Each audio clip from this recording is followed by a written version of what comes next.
বিশ্বজুড়েই সংসদে নারীদের প্রতিনিধিত্ব পুরুষের তুলনায় অনেক কম। নারী ও পুরুষের সংখ্যা বিশ্বজুড়ে মোটামুটি সমান থাকলেও পৃথিবীতে মাত্র 6টি দেশের সংসদে নারী অংশগ্রহণের সংখ্যা 50 ভাগের বেশি। রুয়ান্ডা, নিকারাগুয়া, এমনকি মধ্যপ্রাচ্যের আরব আমিরাতের সংসদে নারীদের অংশগ্রহণ 50 কিংবা 50 ভাগের বেশি থাকলেও বাংলাদেশে এই হার মাত্র 17.80%, যা দক্ষিণ পূর্ব এশিয়ার গড়ের চেয়েও কম। স্বাগত আজকের ভোটের ট্রেনে, আপনাদের সঙ্গে আছি আমি আজহার লিমন। আজ আমরা আলোচনা করতে চাই সংসদে নারী অংশ নিয়েই, আর এই আলোচনায় যোগ দেবেন নির্বাচন ব্যবস্থা সংস্কার কমিশনের সদস্য মীর নাদিয়া নিভিন। আপনাকে আজকের এই ভোটের ট্রেনে আপনাকে স্বাগত। আমরা আলোচনায় যাব, তবে তার আগে আমরা আজ দেখে নিতে চাই যে ভোট নিয়ে রাজনীতির মাঠে আজ কোথায় কি ঘটেছে, কি আলোচনা এসেছে।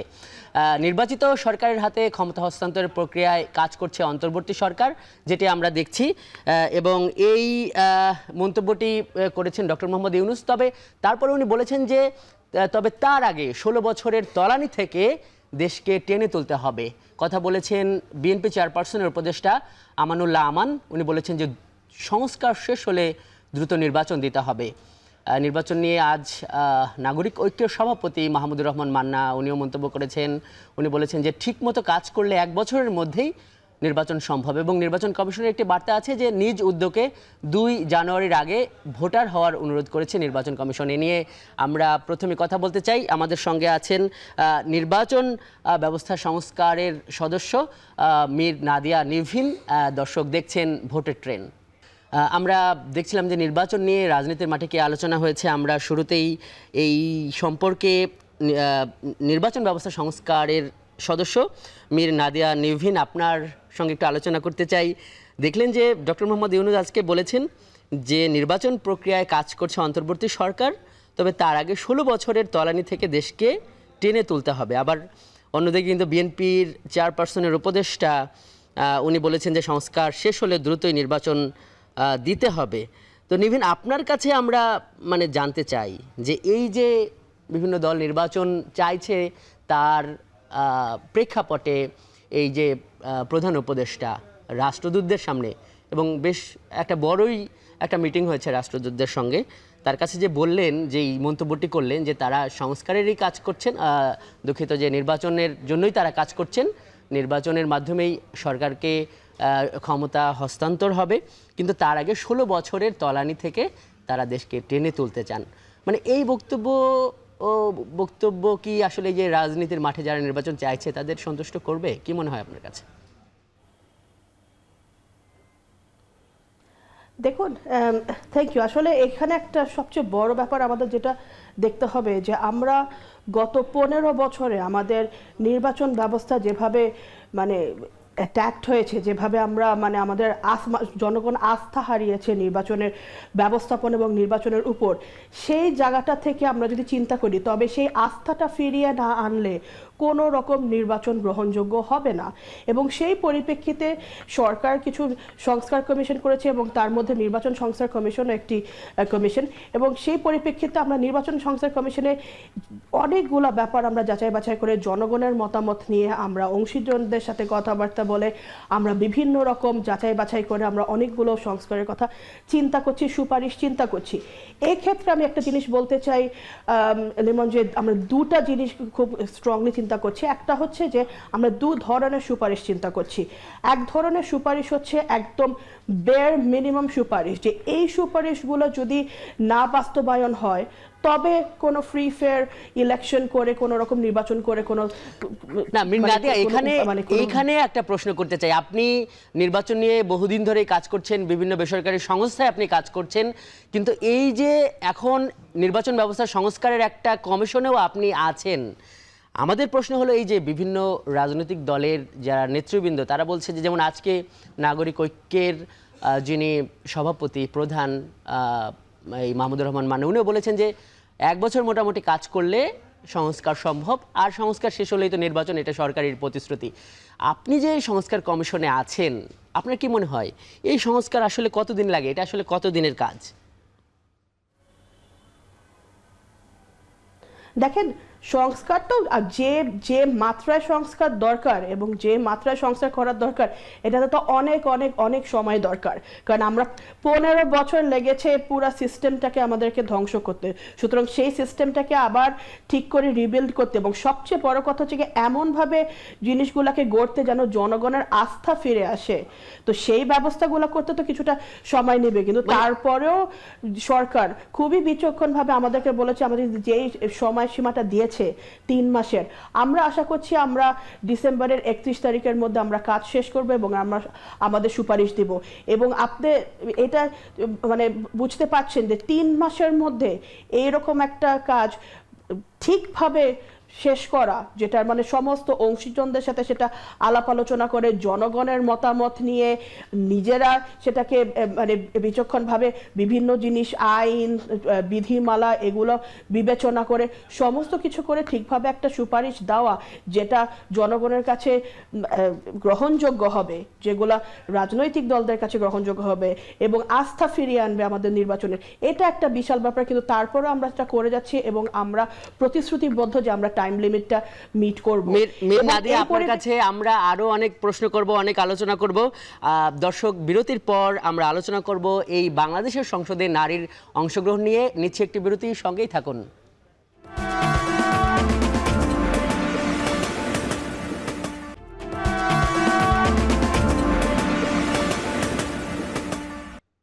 বিরতির পর স্বাগত, দেখছেন ভোটের ট্রেন। বিরতির এ অংশে আমরা আলোচনা করব সংসদে নারীদের অংশগ্রহণ বিষয়ে। শুরুতেই আমাদের হাতে 7টি জাতীয় সংসদ নির্বাচনের নারীদের প্রতিদ্বন্দ্বিতার এবং বিজয়ী হবার চিত্র আছে, সেটি দেখে নিতে চাই। আমরা দেখছি যে 1991 সালে 5ম জাতীয় সংসদ নির্বাচন অনুষ্ঠিত হয়। সেই নির্বাচনে 40 জন নারী প্রার্থী তারা প্রতিদ্বন্দ্বিতা করেছিল, কিন্তু বিজয়ী হয়েছিল মাত্র 4 জন। এবং এই 4 জন সহ সংরক্ষিত তখন ছিল 45 জন করে আসন, 45টি করে আসন ছিল নারীদের জন্য। সেটি সহ সেই সংসদে নারীদের অংশগ্রহণ ছিল 40.20%। 96-তে আমরা এভাবে দেখছি যে 48 জন অংশ নিয়ে জিতেছে মাত্র 11 জন। এখানে নারীদের অংশটা ছিল 16.23। 2001-এর যে ইলেকশন, 8ম জাতীয় সংসদ নির্বাচন, এখানে ছিল 15%-র কম। 8-এর ইলেকশন, যেটি 9ম জাতীয় সংসদ নির্বাচন, এখানেও দেখছি 20%-র কম। 14-তেও একই ধরনের, 18-তেও 20% পর্যন্ত পৌঁছেছে এবং 2024-এ আমরা দেখছি যে 19.71%।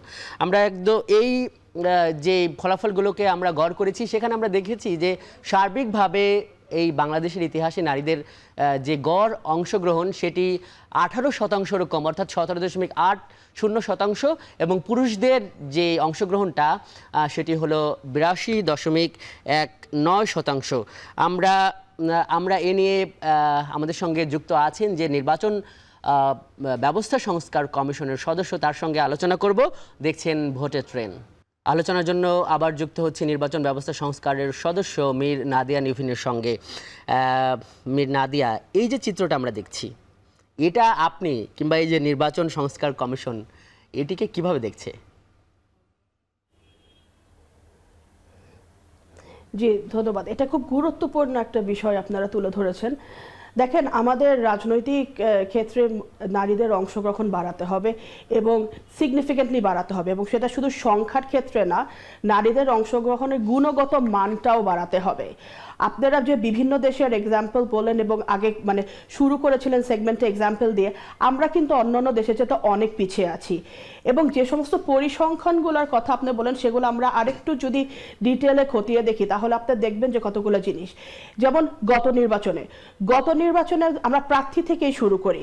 গত নির্বাচনে প্রার্থী ছিল হচ্ছে গিয়ে 1891 জন, তার মধ্যে একমাত্র 92 জন ছিল হচ্ছে গিয়ে মহিলা প্রার্থী। এর মধ্যে সরাসরি নির্বাচনে এই 300 আসনের মধ্যে জিতে এসেছে হচ্ছে গিয়া 20 জন।